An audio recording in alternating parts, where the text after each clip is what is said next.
From the center of the galaxy, this is ForceCenter, a show about Star Wars pop culture, the ultimate adventure, life itself. I'm Ken Napsok. I'm Jen Lando. I'm Joseph Scrimshaw. And we're here to talk Star Wars news, breaking news from a long time ago or the weekend, last week, whenever it comes across our desk. That's when we discuss it. We are going to get into, well, it's a little bit of rumor control today. We're going to dive into perhaps the only big story in this past week from Star Wars that involves the upcoming Jedi Order film, the new Jedi Order film. We will take a look. But before we do that, as always, we want to remind you that today's podcast is brought to you by our merch shop on Fourth Wall. That's right. Check out our merch store and pick up a t-shirt or other items to help support the show and represent ForceCenter out there in the galaxy. New items have been added. More on the way. I burned out my MacBook trying to get all the things to load, so I had to start all over. But you got pint glasses, you got little coffee mugs, you get more things on the way there. Head over to forcecenter-shop.fourthwall.com and check the links at the YouTube description if you want to just get there fast. Or again, forcecenter-shop.fourthwall.com. That's the merch A. We're adding an A to merch. I'm merch. But Joseph, you have some asks and updates. That's right. We are building to a goal on Patreon, and we would love to get to 430 paid patrons. When we reach that level, we are going to pick a classic episode of Star Wars Ranked and add new and exciting visuals. Jennifer will be the one doing the exciting visual adding. She has such great experience with that. And we would be very excited for that to happen when we get to 430 paid patrons. We know it is a very difficult and unsure time, so we appreciate everybody who has supported us, continues to support us. We get kind messages from people who are like, I need to take a break, and we totally understand. I did check, we are once again at 413. I think no matter what happens, right around Monday when we record, we switch back to 413. So we can do it. We can get to 430. It's like some kind of Grimm's fairy tale, right? Just the clock switches and 413 is the number. Can't escape. Can't escape. Yeah, good stuff there. Thanks for those watching on YouTube. Like, subscribe, comment, all those good things. We always like to catch up with Star Wars adventures, life adventures. A lot going on in the world. That might factor into a lot of what's in our life adventures discussions today. But Joseph, you are still out and about in the galaxy. It's cut off in this shot, but I know right behind you is a George Lucas flannel, so you're doing some great work. If I can turn my... Oh, there it is. There's the George Lucas flannel that one of the characters in my movie wears. That had that ready for the pickup shoots. Yeah, I'm here in Minneapolis, at my dad's house, in my childhood home. Once again, did some pickup shots for our horror film, Dead Media. Went to my friend's bar crawl, which was absolutely wonderful. It was the 30-ish year of the bar crawl. And I have been going for year 5. I've had to take many years off, but it was really great to get back to it. All pleasant Star Wars conversations on the bar crawl, every one of them, many pleasant conversations of all kinds. But sometimes I get nervous about suddenly somebody's going to be like, and I want to, you got that Star Wars podcast, so I want to tell you what's wrong with this movie. But none of that. All pleasant, wonderful conversations about Star Wars. And since it is noon here in Minneapolis, and I have been up since 6 a.m., and I've already been out in the world running errands, I decided to have a beer. So I have a news beer. Yes. It's noon. It's not 10 a.m. like normal. Okay. It's noon. Okay. It's also inspired because one of the errands that I run was right by my favorite bookstore here in Minneapolis called Uncle Hugo's and Uncle Edgar's Science Fiction Mystery Bookstore. We've got many of my Star Wars and Doctor Who books over the years. And I found a copy of the Lando Calrissian book. And the Mind Harp of Shrew. Wow. In excellent condition. It smells good. So I got a good smelling Lando book and a beer. I'm ready to talk about Star Wars. Oh, man. That might be the book that freaked me out as a kid. Why? Because after, the heady days of Return of the Jedi, man, we were all riding high, and I went to the library, one of my favorite places in the world, and I saw, I think it's that book. I don't remember the title. I just kind of remember the cover, and I know it's an updated cover, I'm sure, maybe, but it was, my mom's like, oh, check that out. It's a Star Wars book. And Man, none of the characters I knew were in it other than Lando. Like I was 7. I was so confused. It freaked me out. I was like, what am I reading? It's not Star Wars. So hashtag not my Lando, I guess, is what I was trying to say in 1983. But you just totally jogged my memory. Oh my God. Yeah. Great pull. Great pull. Yeah, this is it says in the back, first time in print. This is a copy from 83. So who knows? Oh man. This book could have traveled from California. This could have been the very book that freaked you out. The actual physical book. How would we know? My phone number's not in it, right? Is this serendipity too? What's happening? Oh yeah, there's some notes from your parents about Masters of the Universe not being okay. Get back to church. Get back to church. Oh my Beautiful. gosh. Wow. All right. That's good. Sorry. Good adventures. Good adventures. Yeah. Jen? It actually happened this morning, right before we were recording. I was talking to my daughter about Mustafar, and Sure. it's a long story. I'm having her do something for me. And she was like, what is that? I don't understand. Lava planet. I was like, oh, that's where Padme dies. And I forgot she does not know that. And she went, the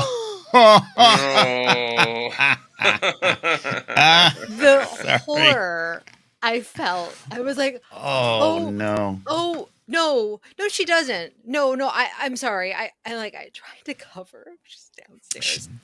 I was like, no. And then to try to cover, I was like, well, that's where Anakin gets burned. And she's like, what? Remember, she just saw The Phantom Menace on May the 4th. Her version of Anakin is not the version that we know of Anakin. So she's envisioning a child and the Padme that she loved. And I was like, I am a terrible Star Wars parent. What the heck? I just was not thinking. I take that for granted that we're amongst, fellow fans. Do your children know the canon? Come on. Your 9-year-old daughter knows the kid. I told her when she was 5, like we went through this whole thing with Darth Vader and all that. She clearly has forgotten. And now I don't know what I'm going to do. I think she's right. She's 10. She could watch Revenge of the Sith. Yeah, she could do it. But then we have to get through Attack of the Clones, and she's going to be like, ew, the kissing. I mean, yes, same. Is there at 10, you got some retention powers there. I was going to say, could you wait 6 months? Maybe she forgets it all? Yeah, maybe. Distract her with something else? Yeah, her memory is exceptional. So I don't know. Like kids, they remember everything. Okay. Once they get past 5, everything starts seeping in and sticking. So yeah, I've got some work to do to figure out fix this. I hope she starts a Star Wars podcast when she's 21, and this is one of her go-to stories of when my mom spoiled Revenge of the Sith. Yeah. My mom, she's in the Star Wars Podcast Hall of Fame, but she ruined Star Wars for me. That's what happened. Well, I don't have that. I didn't spoil Star Wars for anyone. But you know what? Time moves fast, and I am hanging out with an old friend of mine and her boyfriend, and I haven't really hung out with her in about 8 years. And they were kind of walking around my house, which is, it's changed a little bit and mostly empty, and I'm going through this transition period. And I just kind of mentioned, I'm maybe trying to get rid of some of my Star Wars stuff. And my friend was aghast. But also, we were really close in 2016 when I bought all of them, most of the Funko Pops, right? And then the Black Series. And she's like, they were all on display. And she's like, what do you mean you're getting rid of them? I was like, it's just, I might have to move, and I don't want to pack things. And I don't have a connection to them as much as I do to the ones from the 80s and even the 90s. And it was a fun moment to realize, to hang out with someone again who was there at the beginning of the Disney push, where I was just like, I came home with 9 Rogue One Funko Pops. Look at this bull. And we also played total nostalgia trip. We played Battlefront 1. Whoa! Downloaded it for the PS5, not the 05 version, but the 2015 version. Downloaded it for the PS5. Looks great. Played the survival mode, and talk about time travel back to 2015, another lifetime from where we are now in a lot of ways. It was fun. So with all the stuff going on in the world and all the uncertainty, and it was nice to climb into a warm Star Wars nostalgia bubble with an old friend. Yeah. Such a good reminder that everything becomes some level of nostalgia, and sooner rather than later. Yeah. Yep. Wow. Yeah, and you all know if you've gamed at all, you bring up an old game and you're like, well, what are the controls? Oh, my body remembers every little button and how to reload, how to jump, how to do it all. So a lot of fun. And if anyone remembers that survival mode, the entire game is kind of narrated step by step by Admiral Akbar. So fun. We left you apart. It's just great stuff. Great stuff. Akbar. Can't wait for you in Filoni's movie. All right, let's get to some Star Wars news. And that is our topic today. Not Filoni's movies, but Star Wars movies, or a movie, but we're going to dive into it here. Behind the rumors we go.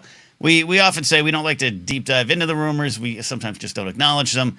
Wait for official confirmation. Number one up top, like I said, a little less out there this week to talk about, but also this was big enough in a way where we wanted to just kind of address it now and see what's there. No major trades have confirmed it, but let's dive in. The so-called Rey movie said to be on hold. A known scooper with a, I'll say spotty, but also occasionally accurate track record. It's not just someone completely making up stories, but maybe hearing something, running with them, and putting them behind a paywall. But they reported that as I keep saying, the so-called New Jedi Order film, or the Rey film, with Sharmeen Obaid-Chinoy on board to direct, and dates Ridley set to return on Rey as Rey is on hold. The rumor has claims that Starfighter and James Mangold's Dawn of the Jedi are, quote, moving forward first. I think that's kind of interesting or weird reporting, since we all knew Starfighter was coming first. The reporter also claims that the rumor reporter also claims that the so-called Rey movie is not canceled, just on hold. So notes before we dive in, and I had to kind of jog my memory banks for my brain as well. We know that George Nolfi took over the script after Stephen Knight left. The article kind of, the stories going around about this, news story, I should say, don't really include that. The film never had an official release date. We can talk about some comments that came out about it maybe being next. I think Sharmeen Obaid-Chinoy had that, but it's hard to say what has or might be, quote, leapfrogging the movie. And the last public mention of it was from Kathleen Kennedy at Star Wars Celebration 2025. Unless I'm wrong about that, and you two have any additional information, dive in there. But Jen, first reaction to the story making the rounds. I'm not surprised. I hate to say it. It just, when things get really quiet around a project and they're like, look at over here, Starfighter, other things happening. And then they quietly usher the Rey movie off the stage. That's kind of how it feels to me. I think it will still happen potentially. I don't know anymore, though. But yeah, I kind of was like, this is not surprising. I don't know why. We'll figure out why, but I also understand what you're saying, too, because I also think that was kind of implied in a way in the past, including the Star Wars Celebration, where there was a mention. But like you said, you got Ryan Gosling on stage. It's a different feel than 2023. But Joseph, your first reaction to the story as well. Yeah, I think not surprising that the film is not rocketing forward right now, or we would have heard something. I think on hold is a very ambiguous term. Like, does that just mean George Nolfi was given 5 more months to work on that script? Does that mean George Nolfi handed in a draft and they're going, great, we'll get around to reading it? So the Rey film moving slow and maybe happening the way it was described, maybe not. Isn't a surprise for me. Like, the biggest takeaway in this argument was saying that the possibility of Mangold's film moving forward before the Rey movie or next after Starfighter, because Mangold has always been like, hey, I just finished Indiana Jones, then he made the Bob Dylan film, right? And then that this was in the queue and screenwriter, all that.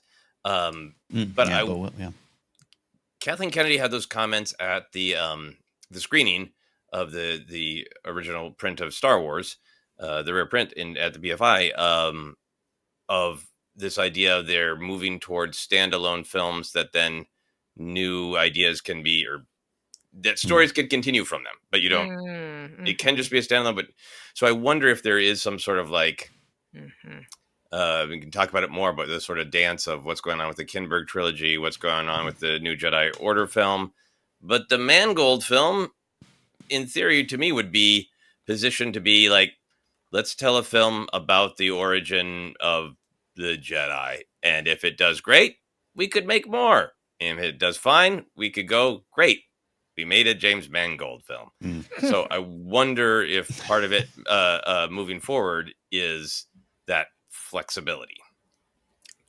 Yeah, which I would like. Jen, you like? I do like it. I'm thinking now, because didn't he say it was going to be like a 10 Commandments type of film? Really, yeah. Yeah, I'm almost envisioning more of like a Lord of the Rings kind of vibe, where it's like it just becomes its own thing, where we're going to get 3 movies, maybe even 4 movies. I don't know. It could potentially be really big. If it's good, I'm all for it. Which I'm sure it would be. I'm sure it would be good, but like I don't know. But then that pushes the Rey movie out way further, I think. Yeah. We just sound like characters in a fantasy film.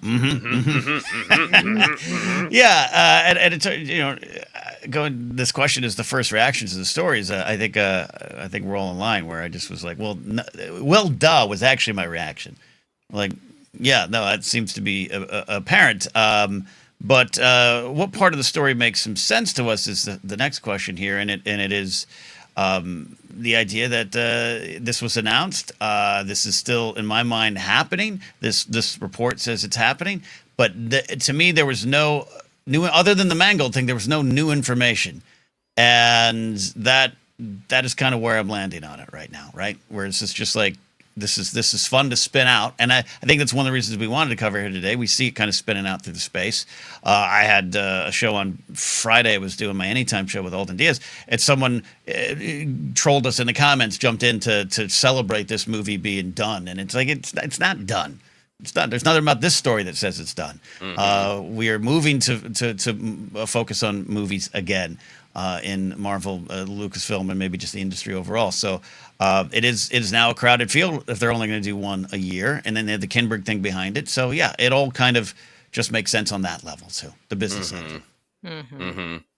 Yeah, I mean, for me, there's a couple things that make sense. There's the collision course with the Kinberg trilogy, if that is happening, and if they planned and announced a new Jedi Order movie with Rey as the mentor and some younger Jedi characters, and they planned it as a sort of like, let's just do that story and then we'll see what happens. And then they kind of pivoted to like, actually, we really need to do another saga with somebody that we trust like Kinberg involved in all of it. And there's that quote that this article quoted from the Hollywood Reporter that I wanted to read.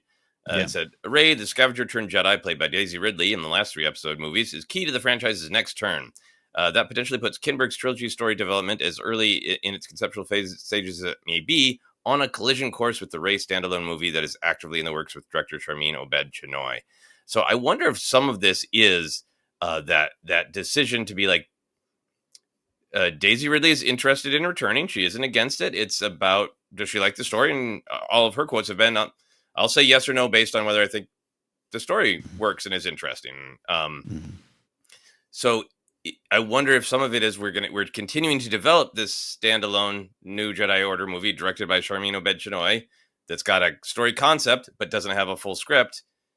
Or would it be better to save Rey and make her the star of this next trilogy?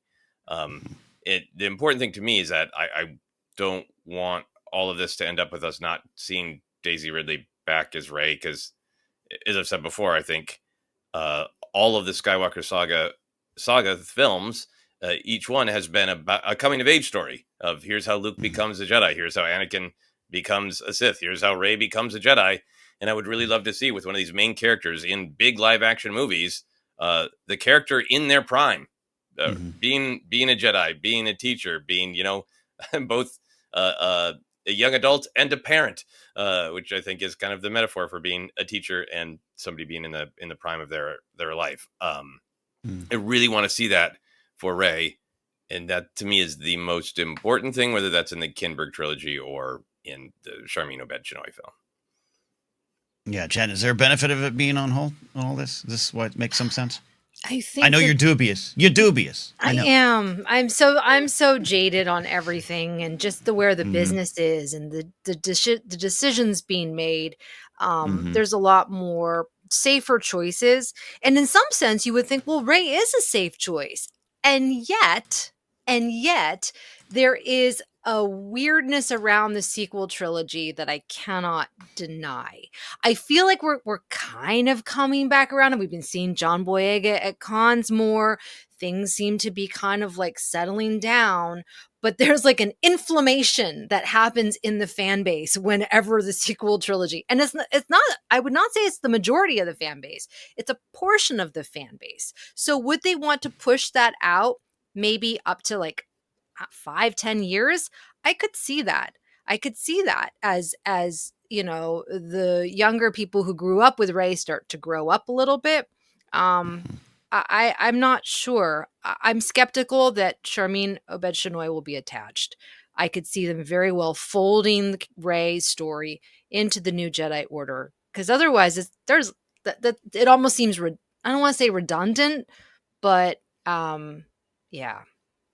Unless there's a clear distinction between why do you have a standalone with Rey in the New Jedi Order and then a new trilogy also featuring Rey in the New Jedi Order, unless this New Jedi Order film from Charmin Obed Chenoy really is, she's the Obi-Wan character and she isn't the lead. And if there's some strong distinction, I think that would help. But I also just really agree with you, Jen. I think I love the quote in Rise of Skywalker, confronting fear is the destiny of a Jedi. And I think confronting fear is the destiny of Hollywood always.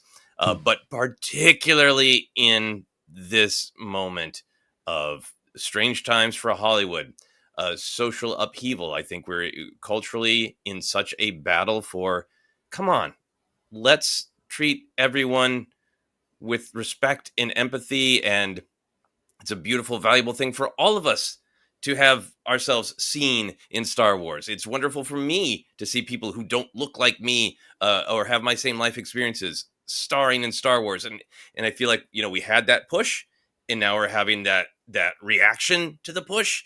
And I think it is, people are going to give in to fear and want to run away from like, okay, where is our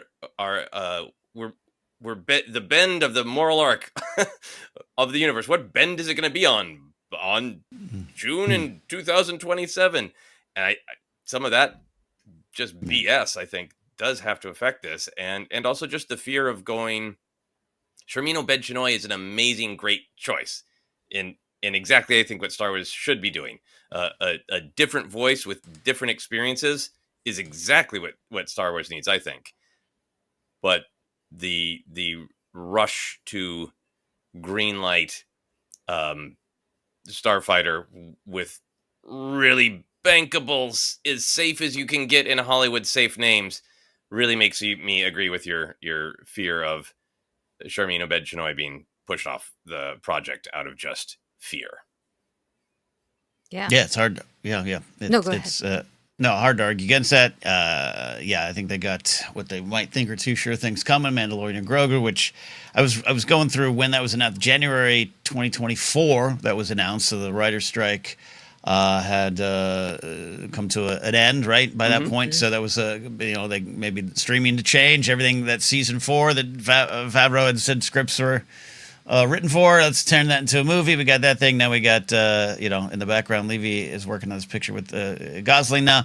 So, yeah, it all kind of is that on a sheet of paper, it looks more like a sure thing. So that's one of the things about the story that could be potentially frustrating to me, is that it keeps getting pushed back or the people getting changed. I was really, still really excited with this team as far as we know it.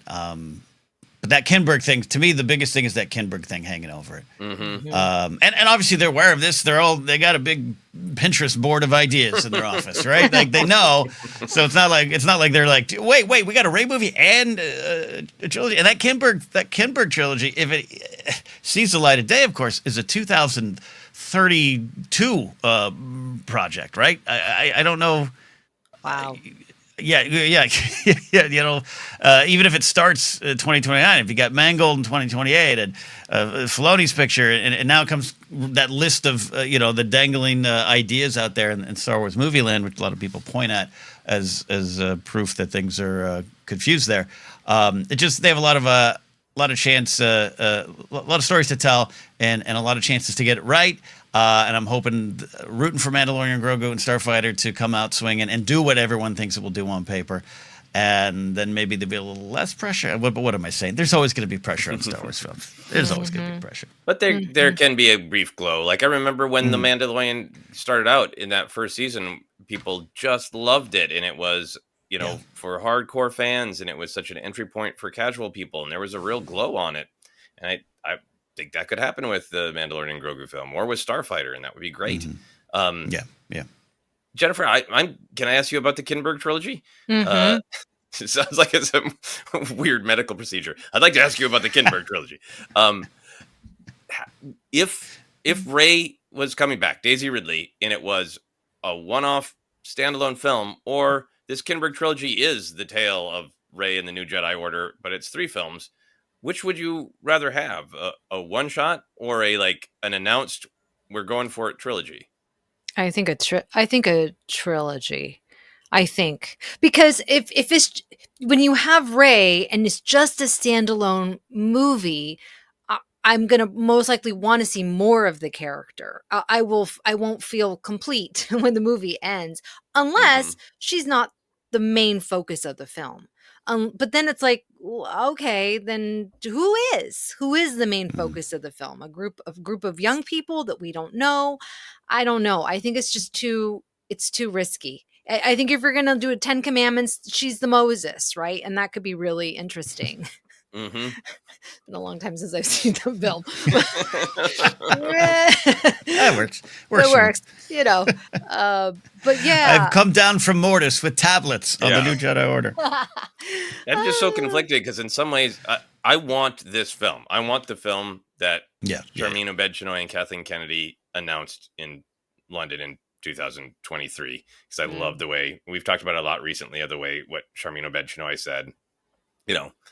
There's a status quo and the Jedi are coming back and they're helping people, and who wouldn't want that to happen? It just sounds like an interesting story and a different take, and centering Jedi as hero characters, which leaves the drama to be about, we are heroes, we're doing good, but now we're being challenged, so how do we rise to those challenges?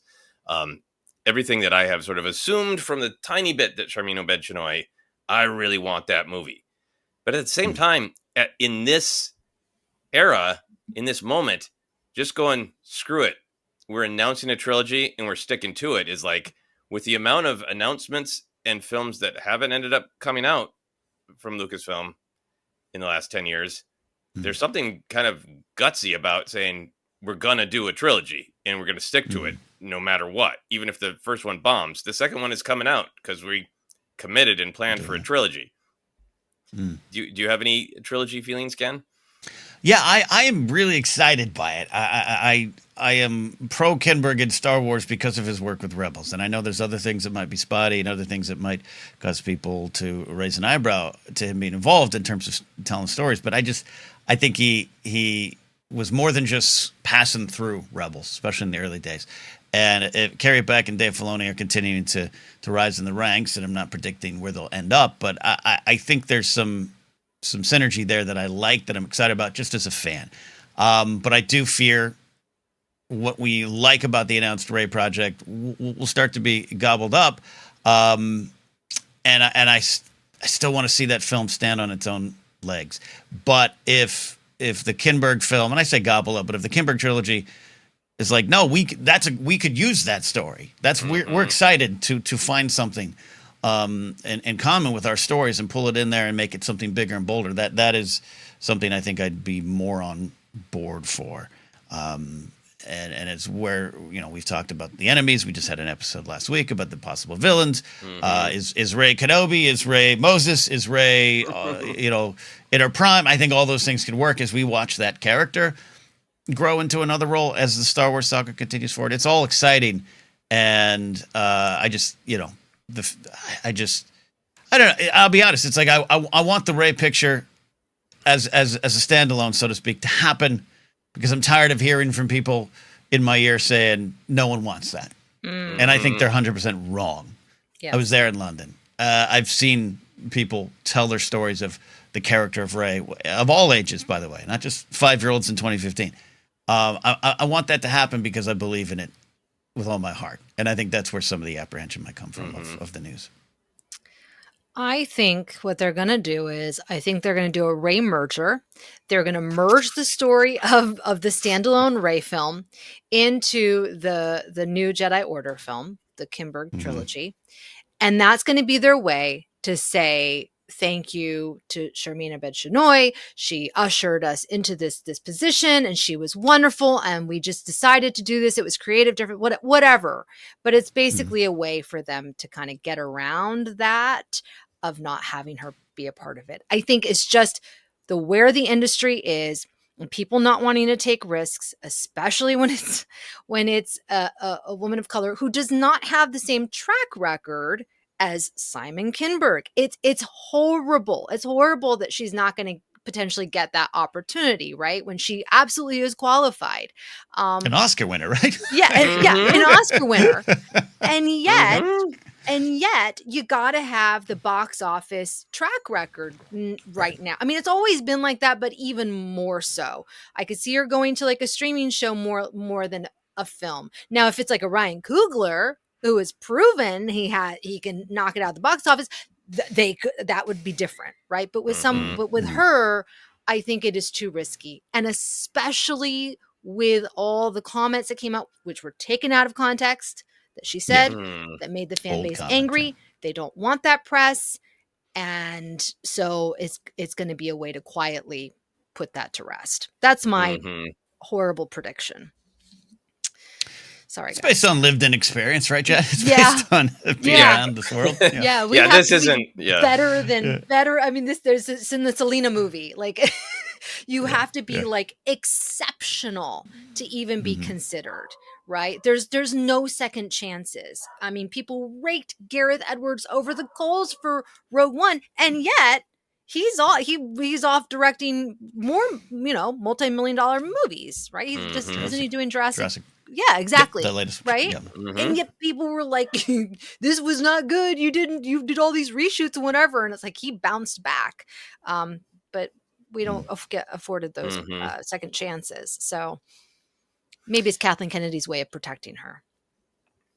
Yeah, and I mean, I think it's just totally, utterly guessing with absolutely no knowledge. But I always try to keep in mind how much is a push-pull between Lucasfilm and Disney.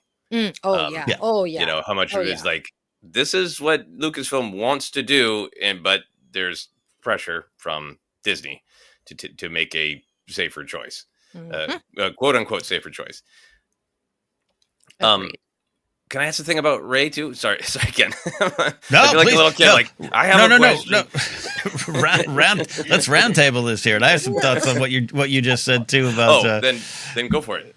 Well, no, this is a different, but this is the worry I have of whoever is slotted into the position, whether it's a team or not, to replace Kathleen Kennedy at the top. She'll still be producing all that kind of stuff. She's never going to retire. I believe her when she says that. But Kathleen Kennedy could sit in a meeting with Bob Iger and say, "Stuff it, Bob."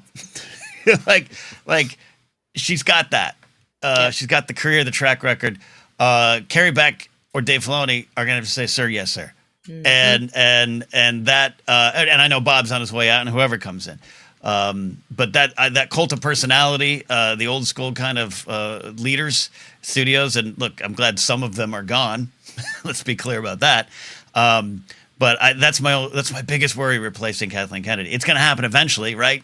She's going to have to want to experience other things in life. It's her right to step down and just go have some fun producing movies. But I worry about that based on just what you said, Joseph. If this is coming up and the next Bob is like, look at the numbers. We got to get more Gosling. And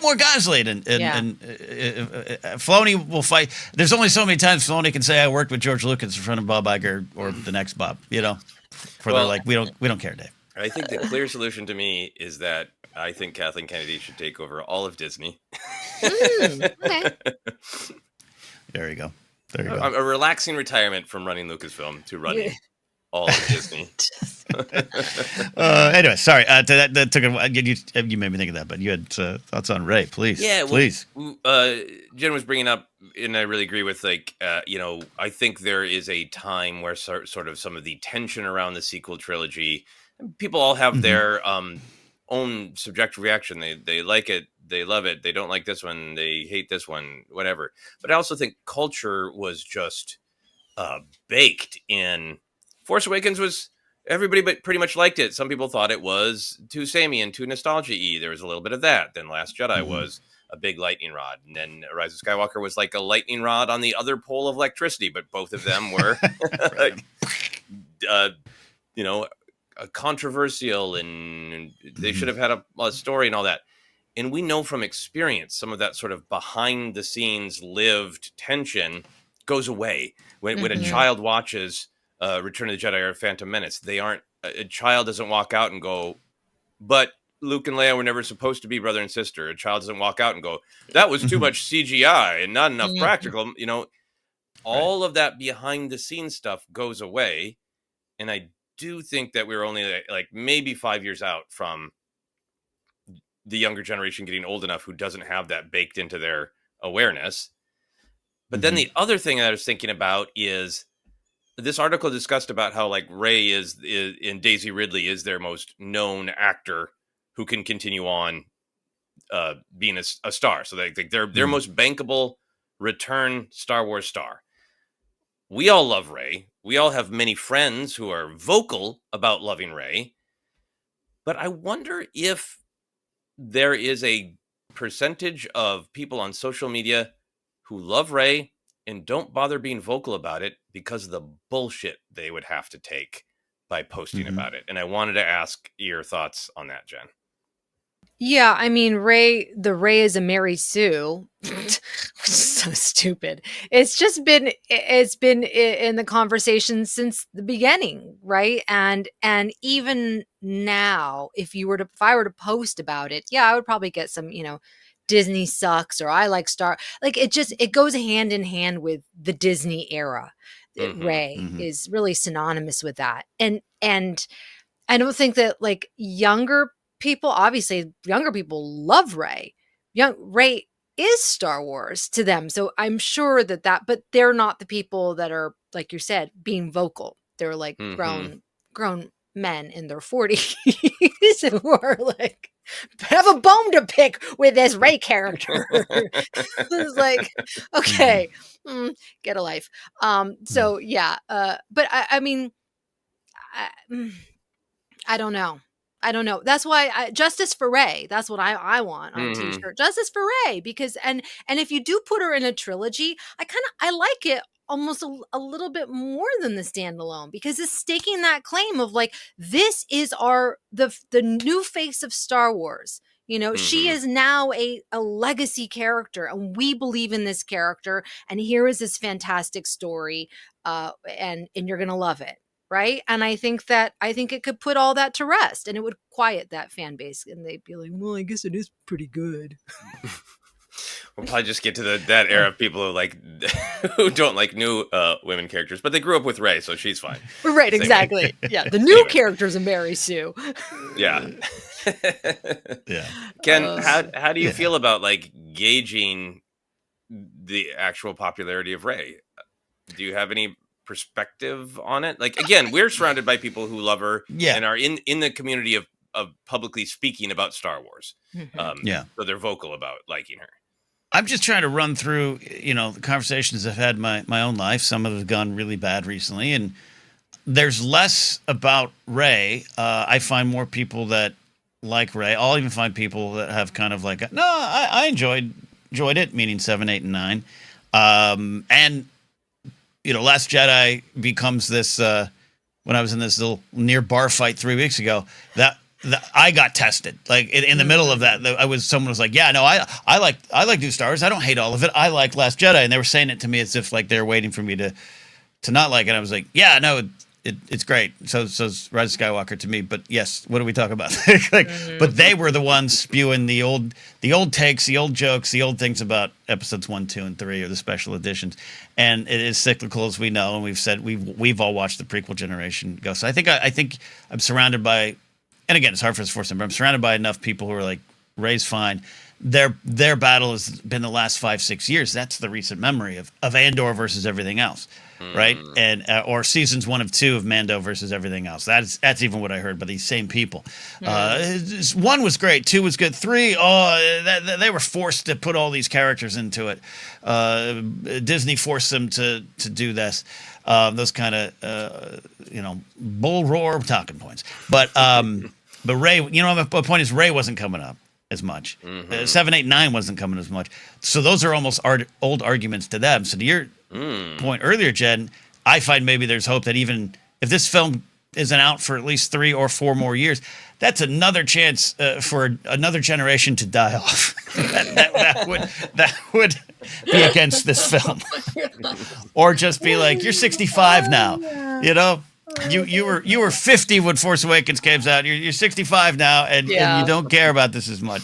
That's my hope as well. I'm sorry, I'm rambling, but I'm just like, it's a great question, Joseph, because it's just like, I've had less arguments in green rooms about 7, 8, and 9. I've had more arguments about Andor's the best, don't you know? Yeah. Oh, interesting. I think I'm just thinking a lot about not making assumptions about what a true popularity is. Just like thinking back on the experiences that we lived through as kids, where sort of culturally we were told that Star Wars is more for boys, and maybe some girls will dress up as Leia for Halloween.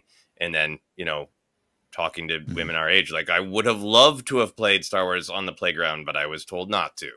And, that kind of like disguising the level of engagement and the level of desire to be a fan, and wondering if, when that kind of thing might be happening again, where that level of fandom is there, but it's being muted for various reasons.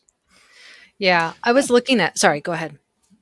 No, I mean, I don't post anything about Star Wars online anymore, right? So I'm one of those people too that's like, I love this stuff, and I don't talk about it because I just don't want to deal with it. Here we do; it's different, but like, I don't post anything on Blue Sky because I don't want to deal with it. So I'm part of what you're talking about, Joseph. Yeah. This little light of mine, I'm not going to let it shine. we let it shine in this specific way on these specific platforms. It is interesting to look at the analytics, which I was trying to do that over the weekend, of like, what is the makeup of Star Wars, the Star Wars fan base? How much of the percentage are young people, right? And to be honest, from what I could find, it's mainly like, 18 to 45, 50-year-olds, maybe even a little bit older than 18, which is so interesting because like in the prequel generation, you did have so many young children who loved that. And I do wonder if they come out with this new Rey film, if they could kind of do that again, because I know that I've seen so many young kids cosplaying as Rey, they're like 6, 7, 8, like that to me is a gold mine that they need to cultivate, and they need to retain. So maybe this new, if they did a Rey trilogy, they could tap into that. Do you think, Jen, there's less younger Star Wars fans because their parents keep spoiling Star Wars movies for them? You know what I do is I look at my kids' school and I look at the kids that are wearing the Star Wars merch. Because it's right, and when the Mandalorian was first out, Grogu was on every backpack, T-shirt, lunchbox, all types of kids.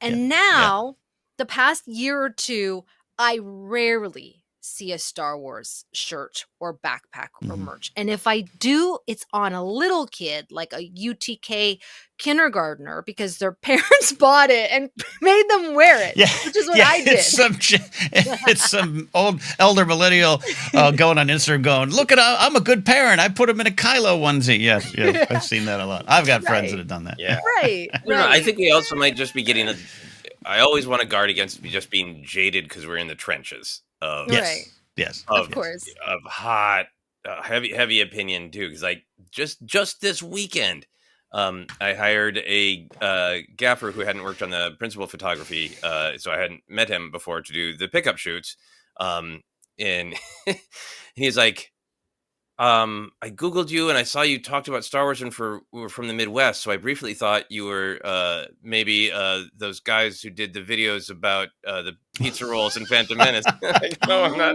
I'm not Red Letter Media. But he's like, he was 26 and he's like, I'm really into Star Wars. What's the name of your podcast? So like that was just like, okay, cool, great. Yeah. And then my dad played drums he filled in for a drummer who wasn't there, and bass player was asking him about his son's life. It's like, well, he talks about Star Wars, and this guy was like, oh my God, my whole family loves Star Wars. What's the name of his podcast? So it totally anecdotal, but just like, I do think there are so many more people out there who are not in the trenches and obsessed with. I get the vibe that these people are like, Kathleen, who? We just like Star Wars. And that was the people who are engaged at that level, who are not obsessed with behind the scenes, don't have sort of personal Filoni versus Gilroy, whatever baggage, that those people are like, yeah, the sequel movies are good and Rey's cool. Great. I'm with you on that. Yeah, Jen? Yeah, no. I totally agree. And they're the type, they're like, yes, they will go watch the new movie, Mando and Grogu. They're going to go as a family. Yes. And maybe they might buy merch after that, right? It's a different type of fan base. It's like I look at the Lilo and Stitch movie, which all the kids at my daughter's school went to that, and they all have like Stitch shirts. And it's like, it's not that they're like hardcore Stitch fans per se, but it's like, oh, let's go see this fun movie and be entertained, and maybe I'll get a little Stitch plush afterwards because I want to bring the magic home.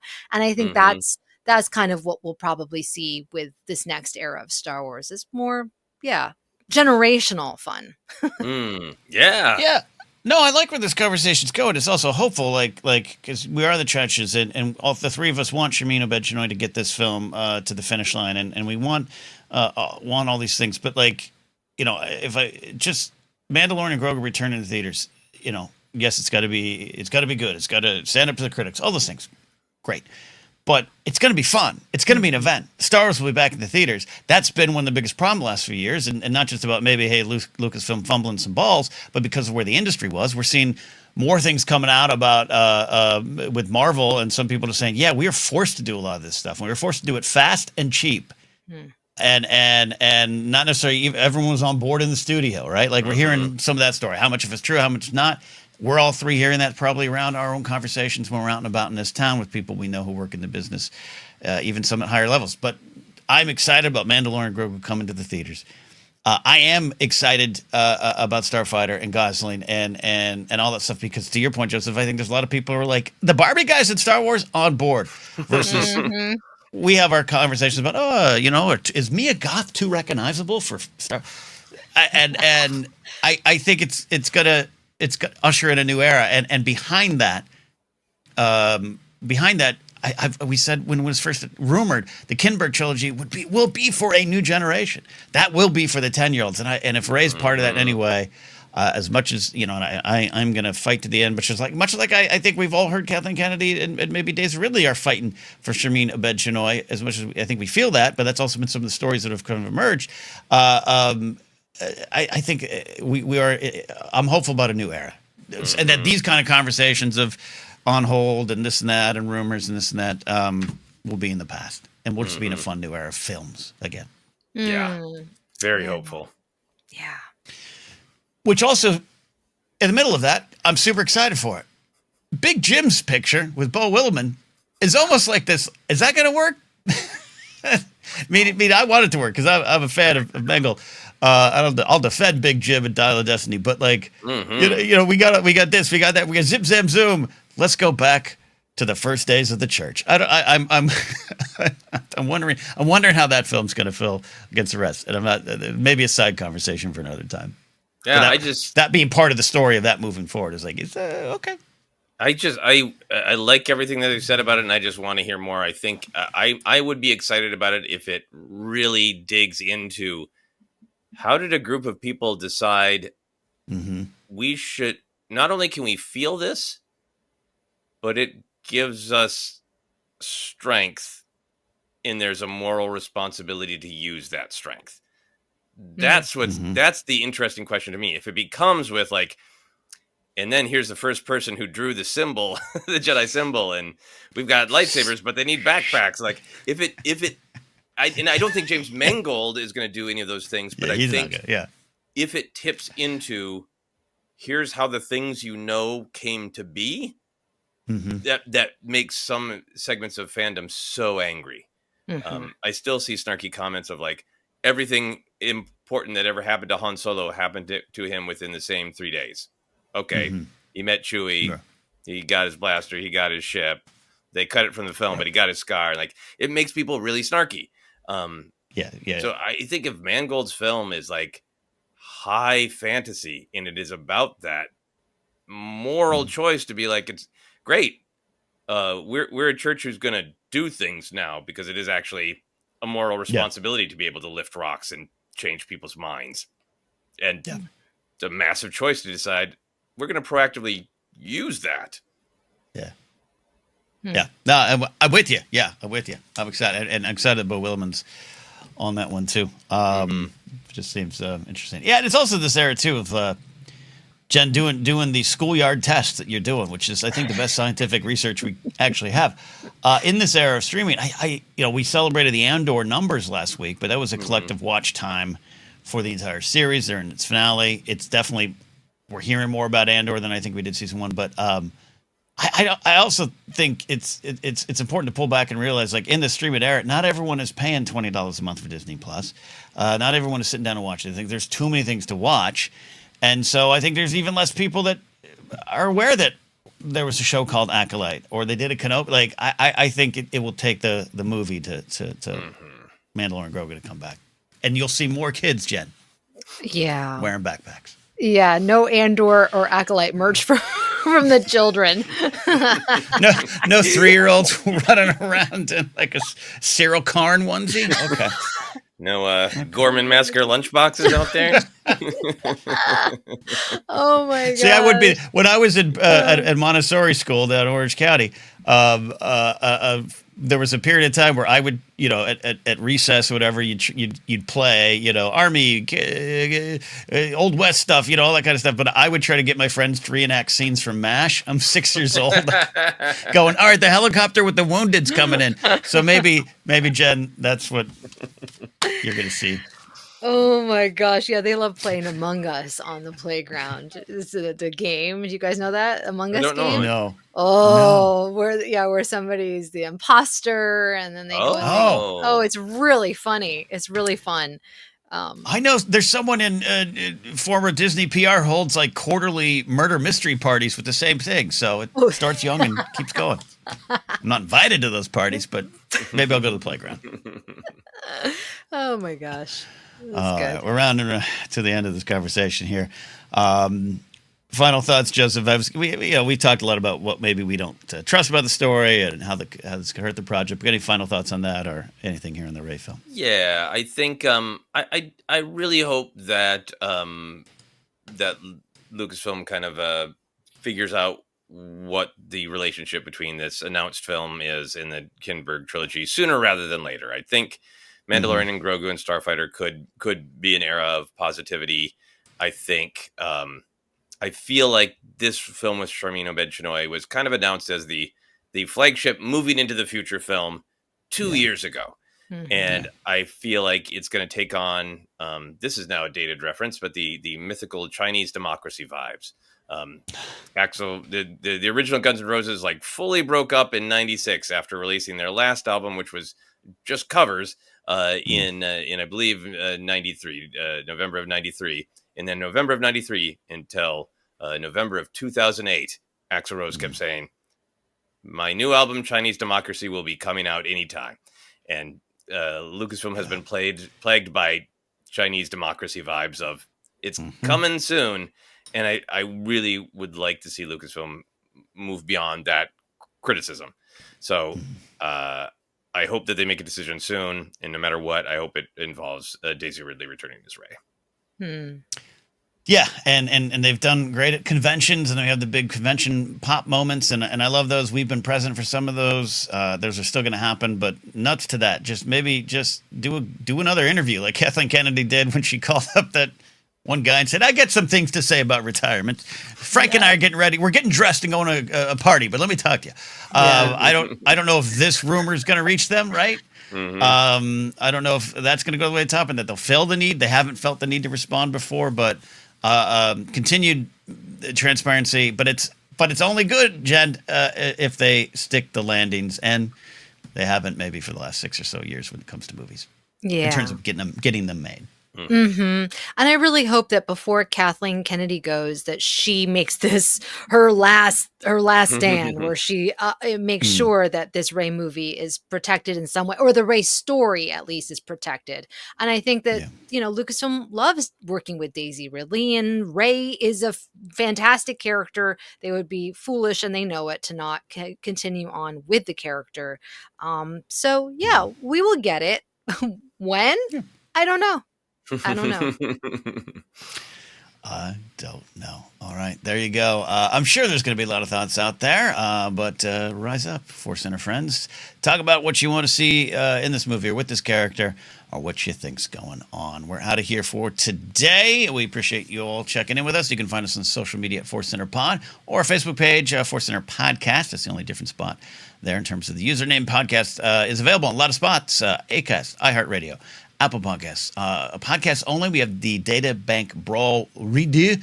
We are putting out the old episodes of Data Bank Brawl. We are finally to the Tony Thaxton theme music era. Yeah. And we're in the midst of Ash Crossan guesting with Joseph and I on Data Bank Brawl. Got a couple episodes, one this past weekend and one next weekend. So check out those. Merch available at tpublic.com/user/ForceCenters. We can get to merch on the TeePublic side, but check out our Fourth Wall Shop. New stuff just got added.